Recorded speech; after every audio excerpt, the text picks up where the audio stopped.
श्रीमद्भागवत महापुराण की जय। 27वां अध्याय प्रकृति पुरुष के विवेक से मोक्ष प्राप्ति का वर्णन। श्री भगवान कहते हैं, माता जी, जिस तरह जल में प्रतिबिंबित सूर्य के समान जल के शीतलता, चंचलता आदि गुणों का संबंध नहीं होता, उसी प्रकार प्रकृति के कार्य शरीर में स्थित रहने पर भी आत्मा वास्तव में उसके सुख दुखादि धर्मों से लिप्त नहीं होता, क्योंकि वह स्वभाव से निर्विकार, अकर्ता और निर्गुण है। किंतु जब वही प्राकृत गुणों से अपना संबंध स्थापित कर लेता है, तब अहंकार से मोहित होकर मैं अकर्ता हूँ ऐसा मानने लगता है। उस अभिमान के कारण वे देह के संसर्ग से किए हुए पाप पुण्य रूप कर्मों के दोष से अपनी स्वाधीनता और शांति खो बैठता है तथा उत्तम, मध्यम और नीच योनियों में उत्पन्न होकर संसार चक्र में घूमता रहता है। जिस प्रकार स्वप्न में भय शोकादि का कोई कारण न होने पर भी स्वप्न के पदार्थों में आस्था हो जाने के कारण दुख उठाना पड़ता है, उसी प्रकार भय, शोक, अहम, मम एवं जन्म मरणादि रूप संसार की कोई सत्ता न होने पर भी अविद्यावश विषयों का चिंतन करते रहने से जीव का संसार चक्र कभी निवृत्त नहीं होता। इसलिए बुद्धिमान मनुष्य को उचित है कि असन्मार्ग विषय चिंतन में फंसे हुए चित्त को तीव्र भक्ति योग और वैराग्य के द्वारा धीरे धीरे अपने बस में लावे। यमादि योग साधनों के द्वारा श्रद्धा पूर्वक अभ्यास चित्त को बारंबार एकाग्र करते हुए मुझमें सच्चा भाव रखने, मेरी कथा श्रवण करने, समस्त प्राणियों में संभाव रखने, किसी से वैर न करने, आसक्ति के त्याग, ब्रह्मचर्य, मौन व्रत और बलिष्ठ अर्थात भगवान के समर्पित किए हुए स्वधर्म से जिसे ऐसी स्थिति प्राप्त हो गई है कि प्रारब्ध के अनुसार जो कुछ मिल जाता है उसी में संतुष्ट रहता है, परिमित भोजन करता है, सदा एकांत में रहता है, शांत स्वभाव है, सबका मित्र है, दयालु और धैर्यवान है, प्रकृति और पुरुष के वास्तविक स्वरूप के अनुभव से प्राप्त हुए तत्व ज्ञान के कारण स्त्री पुत्र आदि संबंधियों के सहित इस देह में मैं मेरेपन का मिथ्या अभिनिवेश नहीं करता, बुद्धि की जागृत आदि अवस्थाओं से भी अलग हो गया है तथा परमात्मा के सिवा और कोई वस्तु नहीं देखता। वह आत्मदर्शी मुनि नेत्रों से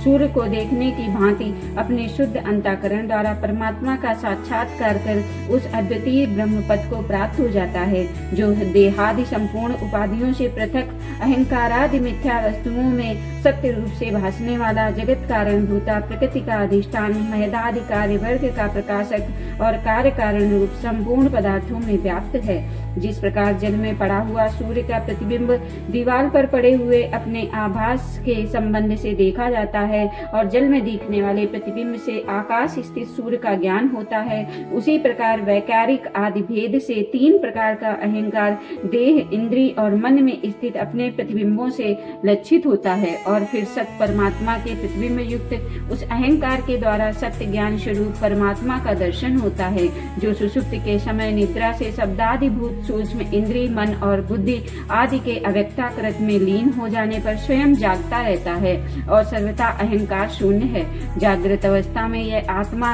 भूत सूक्ष्मादि दृश्य वर्ग के दृष्टा रूप में स्पष्टतया अनुभव में आता है, किंतु सुषुप्ति के समय अपने उपाधिभूत अहंकार का नाश होने से वह भ्रमवश अपने को ही नष्ट हुआ मान लेता है। और जिस प्रकार धन का नाश हो जाने पर मनुष्य अपने को भी नष्ट हुआ मानकर अत्यंत व्याकुल हो जाता है, उसी प्रकार वह भी अत्यंत विवश होकर नष्टवत हो जाता है। माता जी, इन सब बातों का मनन करके विवेकी पुरुष अपने आत्मा का अनुभव कर लेता है, जो अहंकार के सहित संपूर्ण तत्वों का अधिष्ठान और प्रकाशक है। देवहूति ने पूछा, प्रभु, पुरुष और प्रकृति दोनों ही नित्य और एक दूसरे के आश्रय से रहने वाले हैं, इसलिए प्रकृति तो पुरुष को कभी छोड़ ही नहीं सकती। ब्रह्मन, जिस प्रकार गंध और पृथ्वी तथा रस और जल की पृथक पृथक स्थित नहीं हो सकती, उसी प्रकार पुरुष और प्रकृति भी एक दूसरे को छोड़कर नहीं रह सकते। अतः जिनके आश्रय से अकर्ता पुरुष को यह कर्म बंधन प्राप्त हुआ है, उन प्रकृति के गुणों के रहते हुए उसे कैवल्य पद कैसे प्राप्त होगा?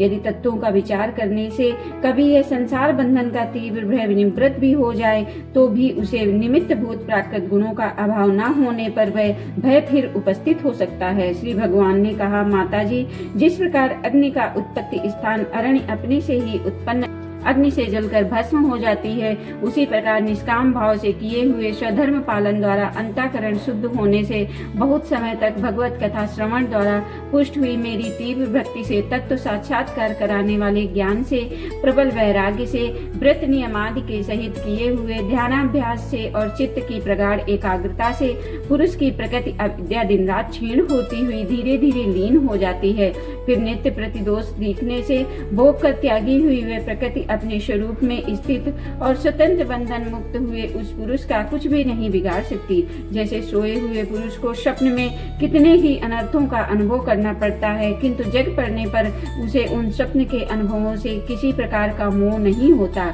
उसी प्रकार जिसे तत्व ज्ञान हो गया है और जो निरंतर मुझ में ही मन लगाए रहता है, उस आत्मा राम मुनि का प्रकृति कुछ भी नहीं बिगाड़ सकती। जब मनुष्य अनेकों जन्मों में बहुत समय तक इस प्रकार आत्मचिंतन में ही निमग्न रहता है, तब उसे ब्रह्मलोक पर्यंत सभी प्रकार के भोगों से वैराग्य हो जाता है। मेरा वह धैर्यवान भक्त मेरी ही महती कृपा से तत्व ज्ञान प्राप्त करके आत्मानुभव के द्वारा सारे संशयों से मुक्त हो जाता है और फिर लिंग देह का नाश होने पर एकमात्र मेरे ही आश्रित अपने सर्वभूत कैवल्य संज्ञक मंगलमय पद को सहज में ही प्राप्त कर लेता है, जहाँ पहुँचने पर योगी फिर लौट कर नहीं आता। माता जी, यदि योगी का चित्त योग साधना से बढ़ी हुई मायामयी अणिमादि सिद्धियों में, जिनकी प्राप्ति का योग के सिवा दूसरा कोई साधन नहीं है, नहीं फंसता, तो उसे मेरा वह अविनाशी परम पद प्राप्त होता है, जहाँ मृत्यु की कुछ भी दाल नहीं गलती। बोलो श्री कृष्ण भगवान की जय।